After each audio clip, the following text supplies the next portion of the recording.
and both me and Jack need a bit of cheering up. So we've decided to read you some poems today. We're going to read from this book, which is called Guess What Happened at School Today.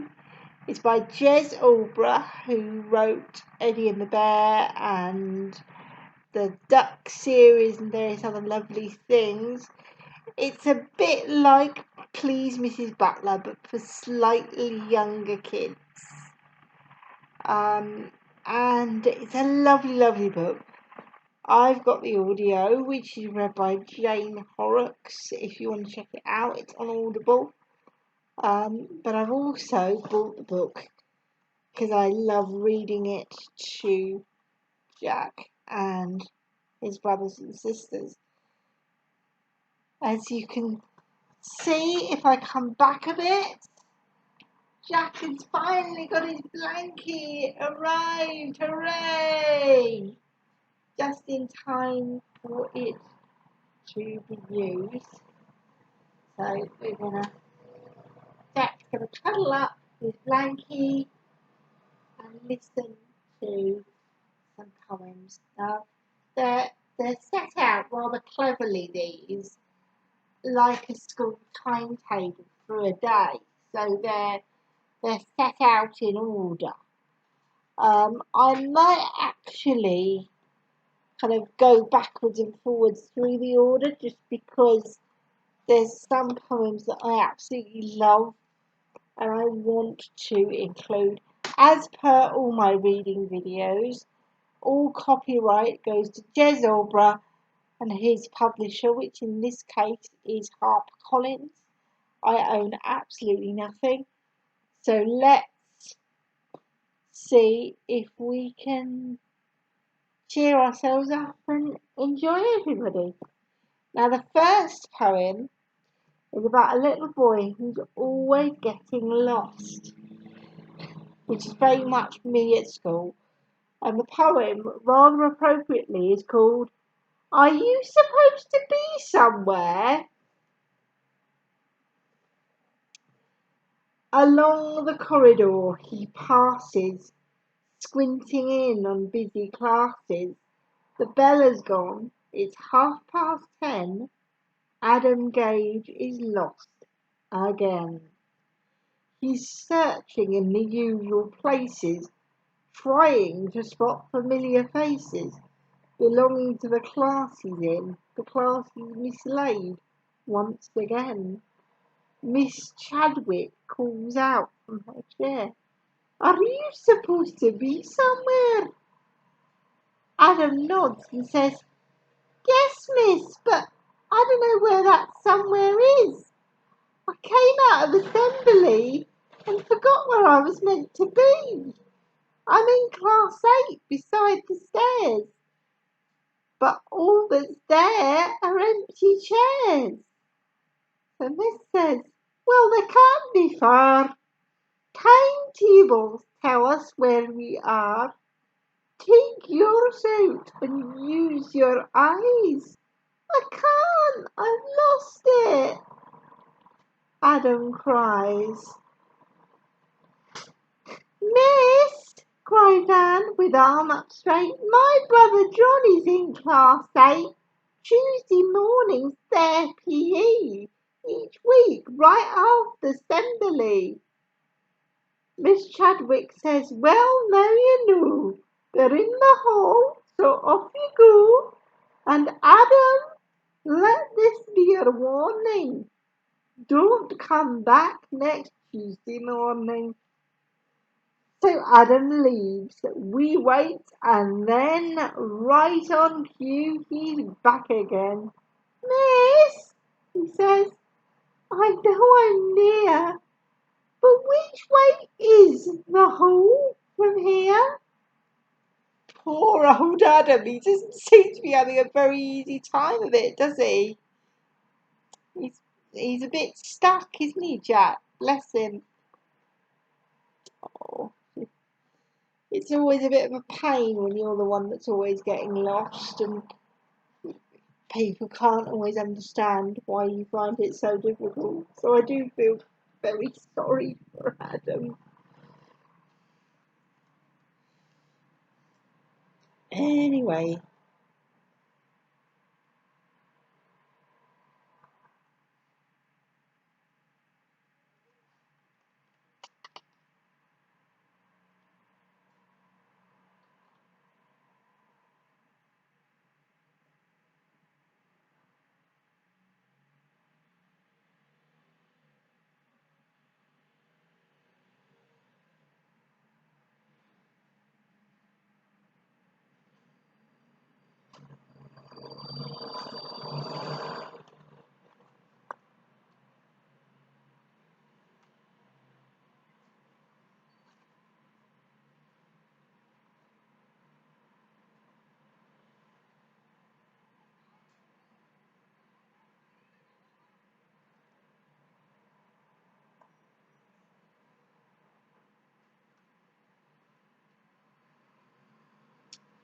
And this is another one about a little boy who's having a very hard time. Sorry, that took a little while. I apologise. It's about a little boy who's fallen over in the playground, and it's called Nigel's Knee.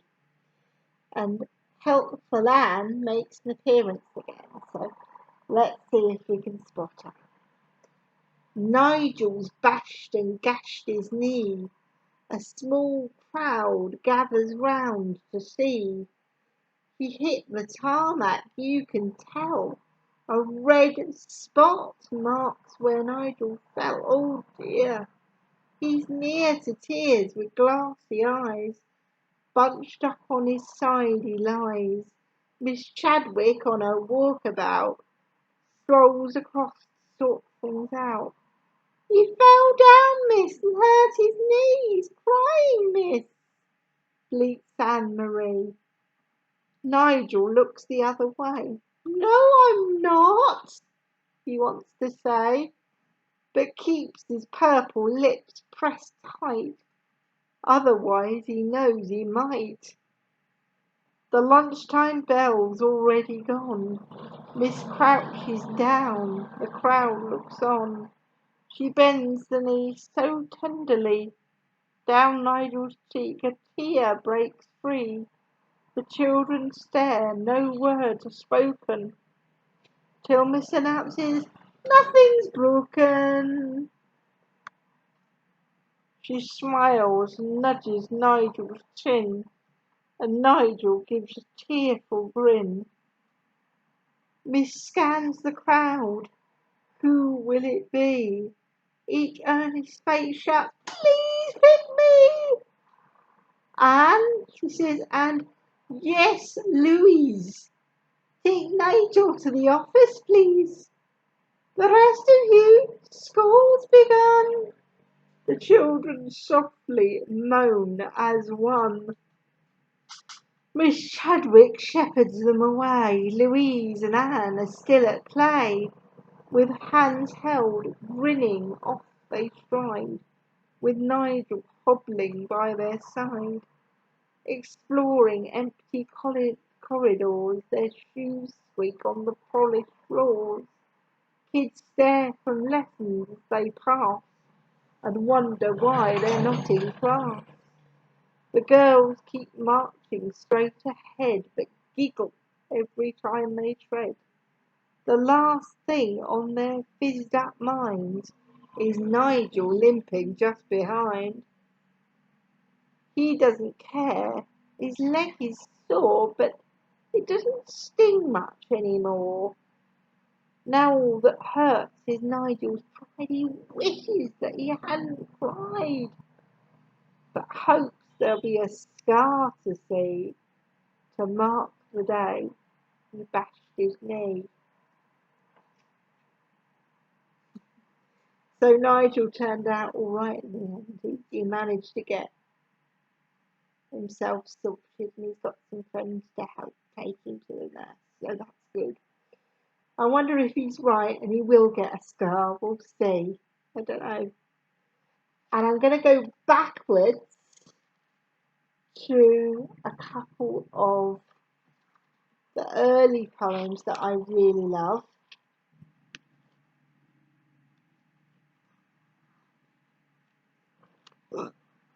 The first one's called The One Who Comes in Late.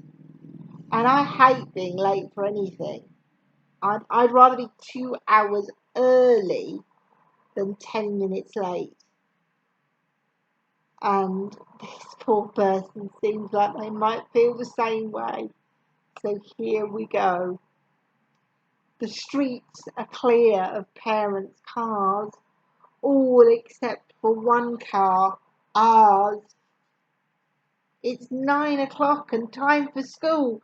Time to be there, that's the rule. The bell is ringing, but I can't hear it because I'm sat here, nowhere near it. We pull up right beside the gate. We're the only car that's late. Today we've got assembly. They're all in there except for me.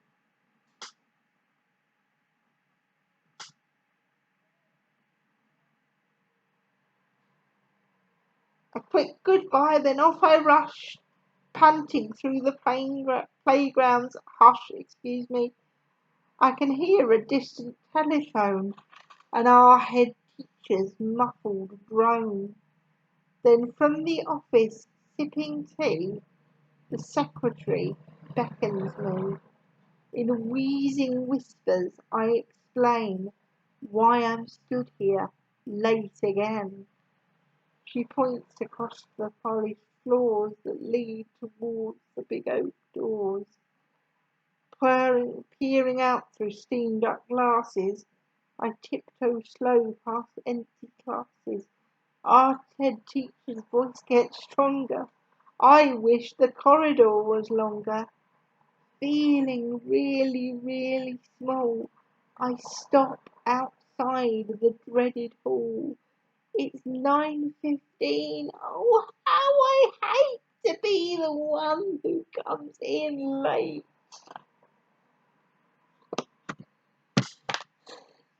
And then there's another one just after, well, there's a couple just after this that I really love. This one is about spot maths test. Did you ever hate it when your teacher used to do that? Suddenly say, right, we're having a maths test. And you think, oh, God. You know, what if I get it wrong? And this is about this poor little boy who is worried about getting his maths questions wrong. It's called Morning Prayer. Our head teacher thinks it's best to end assembly with a test. We sit there on bony bums. He just points and calls out sums. As he rises from his chair each day, I say my morning prayer. I close my eyes and mouth each word and hope my morning prayer is heard. Our head teacher, please be kind. If this crouching boy you find, ask the question clear and slow. Keep thy numbers nice and low. Or better still, point this head and ask somebody else instead. Or rather, and pick on someone else instead. He stalks across the silent hall. We wonder where his gaze will fall. He works his way towards our class. We sway away like windswept grass. Richard Driver, 9 times 3. Please, Mr. Remington, don't pick me. Claire Toogood, 12 times 3. Please, Mr. Remington, don't pick me.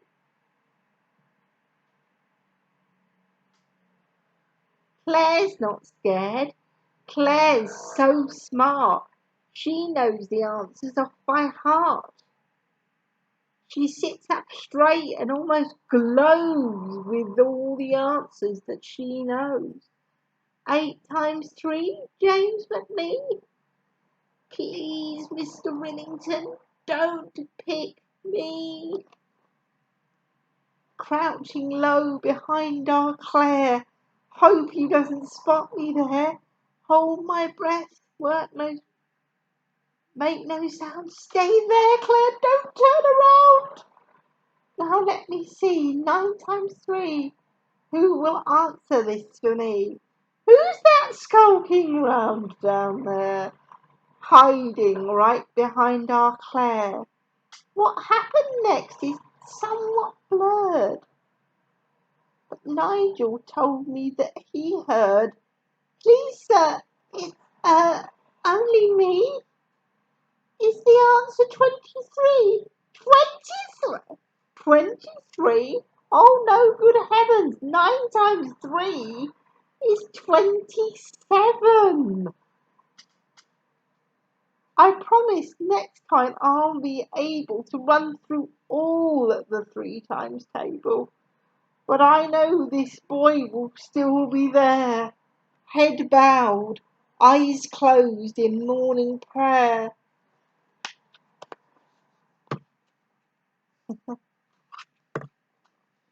Whoops. And this one is about the things that you whisper to your friends in the hall that are always hilarious, aren't they? The things that you and your friends whisper at the back.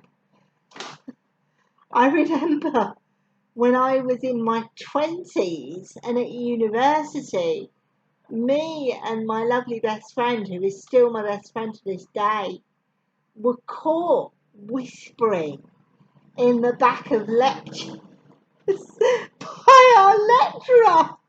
And he sort of went, the Jez Hamilton, when you've quite finished. I said, oh, whoops, sorry. So it's a habit I've never really grown out of. But this poem's called That Thing That You Said. It came out of nowhere, like a runaway ball, that thing that you said at the back of the hall. It caught me off guard, smack in the belly, and I laughed till I quivered and shivered like jelly. There wouldn't have been a problem at all if I'd finished my giggle back in the hall. But now we're in class and I'm starting to dread the giggle coming back from that thing that you said. I'm being quite stern with a serious frown. I'm holding the tickle inside of me down. It's jumping and bumping and trying to get free. Oh, why did you have to sit right next to me? You scribbled a note on the back of your book and I knew what it said, but I still had to look. Now a pinball is bouncing around in my head. It's etched with the words of that thing that you said. There's a damp patch of sweat on the back of my shirt. There are cramps in my ribs which are starting to hurt. The desktop is quaking. The pencils are shaking in time with the rhythm my shoulders are making.